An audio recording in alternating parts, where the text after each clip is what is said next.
It is 6 o'clock in the evening, and the work you plan to do when you arrived to the office this morning is still sitting on your desk, untouched. If you can relate to this, you are exactly who this video is for. In this episode, episode 2, I am covering the introduction of time management for attorneys, a lawyer's guide to decreasing stress, eliminating interruptions, and getting home on time by Mark Powers and Shawn McNalis, published by Atticus.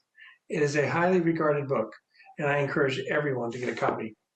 If you do not already have one, the link is in the description. Quick note before we begin. Nothing in this podcast is legal advice, and no attorney-client relationship is created by watching or listening. Full disclaimer at the end of the episode. I am Robert Bunn. This is Estate Planning for Lawyers, and today we are starting at the beginning, the introduction of time management for attorneys. Powers and McNalis opened the book with a framework of how attorneys approach time management, and they identify two distinct styles, those who react to their day and those who design it. They call these the reactive style and the proactive style. We will go through steps shortly to help you identify which one you are operating in right now. So let's start with reactive, because most of us live there. I know I did. Until recently, I'd put myself spending 90% of my work time in reactive mode, maybe even higher. If that number sounds familiar, leave me a comment. I want to know I'm not alone in this. The reactive attorney arrives to the office with good intentions, a plan, maybe even a list. That was me.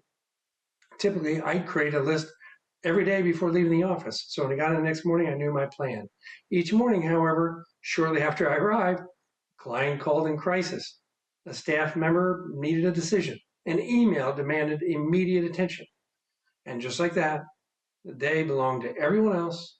By evening, the planned work was still waiting. How often does that happen? You end up choosing between staying late, working the weekend, or falling further behind. Powers and McNalis describe this pattern as a short-term way of thinking, one that is not tied to any larger vision for your practice.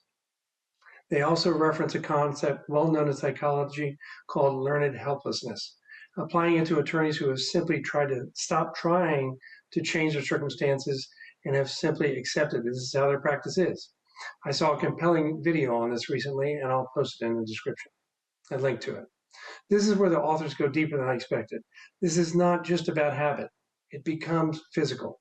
When you're in constant reaction mode, your body releases adrenaline to keep you going. And over time, you need that adrenaline just to function. No pending deadline, no motivation, no crisis, you can't seem to get started. Powers and McNalis note that medical research connects the stress hormone cortisol, triggered by chronic adrenaline release, to heart disease. The reactive style is not just exhausting, it's over time dangerous. That connection between chronic stress and heart disease, something resonated deeply with me. I recognize myself in it, and I suspect you might as well. Powers and McNalis offer a checklist in the book, 7 behavioral signals that suggest you're operating in the reactive style. I'm going to walk you through them in my own words, because I think each one deserves an honest reflection rather than a quick skim. See the book for the exact checklist. This first point, I want you to really sit with. Is your practice running you rather than the other way around? Are you so consumed, perhaps overwhelmed, by making it through today, this week, this month, that the bigger question, where is your practice actually going, that never gets asked? Not just the next deadline, the destination, the version of your practice and your life that you're actually trying to build. Has that ever been identified with any true specificity? Or has it always been one more thing you'll think about when things slow down? It's been my experience, things do not slow down on their own. I believe that is the whole point. Second, are you leaving business development entirely to chance, waiting on referrals, waiting to be found, with no real plan for consistently bringing in the right clients? Third, are your days dominated by other people's emergencies? And when you finally sit down to do the work that actually matters, the work that moves your practice forward, is there simply no time left for it? Fourth is a harder one. At least it was for me. Are you busy? Genuinely busy? But when you look at what that busyness is actually producing financially, the numbers don't add up the way they should. Fifth, are you saying yes to clients that in your gut you know you should be saying no to? Not because they're the right fit, but because you feel like you cannot afford the alternative? Sixth, are you doing everything yourself, either because handing things off feels riskier than just handling it, or because there's simply no one there to hand it to? And lastly, number seven, one that may take some personal soul searching. Are you tired? Not just physically tired, but tired in the way that makes you wonder whether this version of your practice is something you want to keep doing. Powers and McNalis suggests that if you identify with more than three of these, you're operating reactively. Now let's talk about the other side. Powers and McNalis described a proactive attorney as someone who has made a fundamental shift in how they think about their time.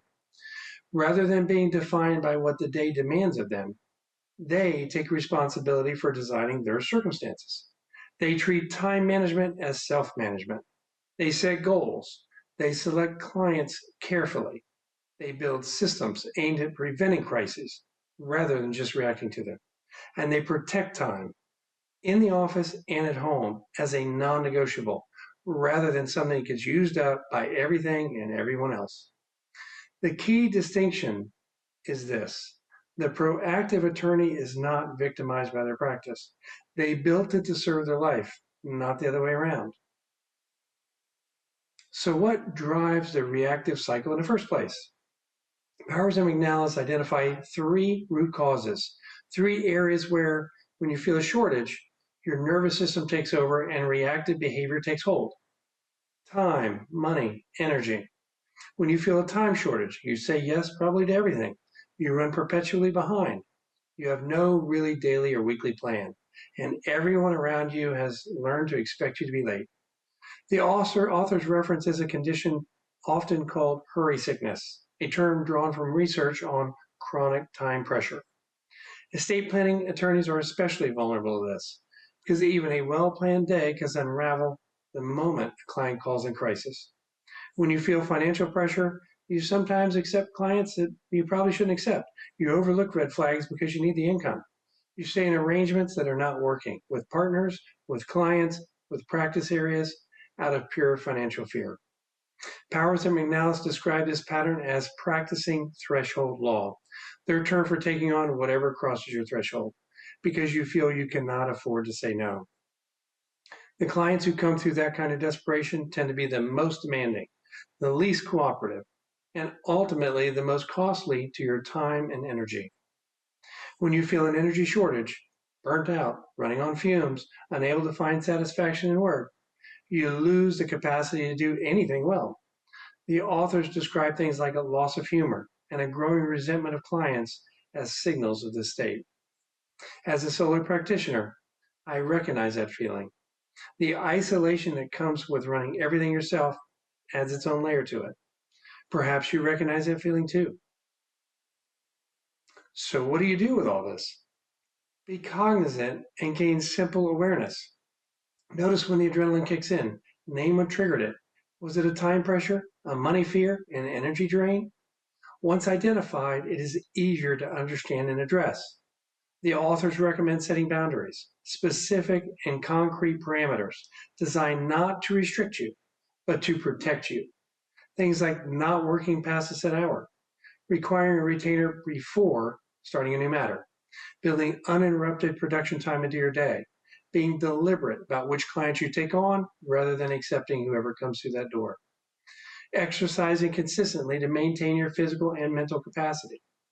Powers and McNalis emphasize that these boundaries hold better if you make them known to the people around you, your staff, your family, the people in your life who can help hold you accountable. Because the pull back towards reactive behavior is strong and accountability matters. This is my takeaway from this introduction and the frame I am bringing to my own estate planning practice. Building a new practice area is inherently reactive territory. Everything is new. Everything takes longer than expected. Every day presents something I did not plan for.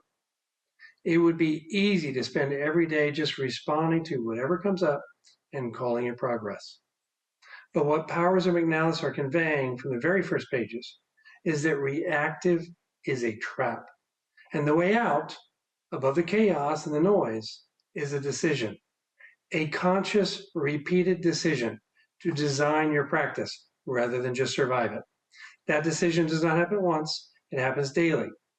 If you want a practical way to shift from being a reactive attorney to a proactive one, I strongly recommend you watch or listen to a conversation between Mel Robbins and Laura Vanderkam titled Stop Wasting Your Time, the scientific way to stop procrastination and get control of your day. Most of us are not actually out of time.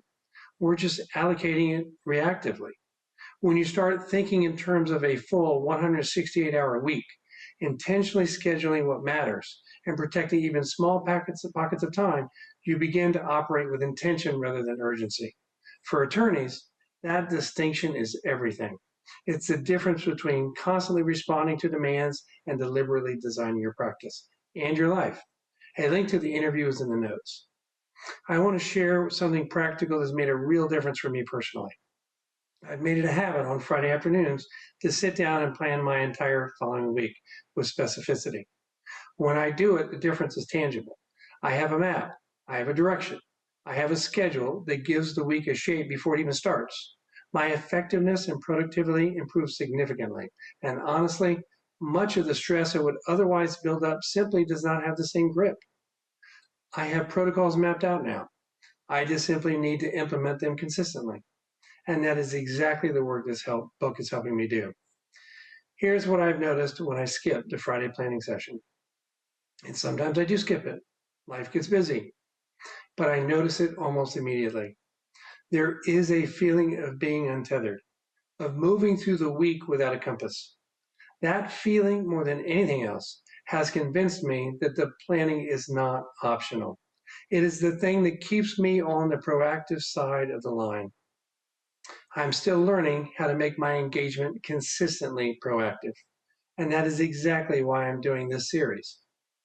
Working through this book out loud and sharing what I find with you is itself a proactive act. It keeps me accountable, and my hope is that it helps you too. Next episode, we move into chapter 1. We keep building. Before we close, a quick but important note. Nothing in this podcast constitutes legal advice, and listening to this show does not create an attorney-client relationship between us. The content here is for educational and informational purposes only. Always consult a licensed attorney in your jurisdiction for advice specific to your situation. All views and opinions expressed in this podcast are solely my own on behalf of Bunn.Law, PLLC. This episode discusses content from Time Management for Attorneys, a lawyer's guide to decreasing stress, eliminating interruptions, and getting home on time by Mark Powers and Shawn McNalis. All rights in that work belong to their respective owners. My discussion is commentary and analysis, and neither the authors nor the publisher have endorsed or are affiliated with this show. If you're serious about building an estate planning practice, the work of Mark Powers and Shawn McNalis deserves a permanent place on your shelf. I look forward to welcoming you in the next video.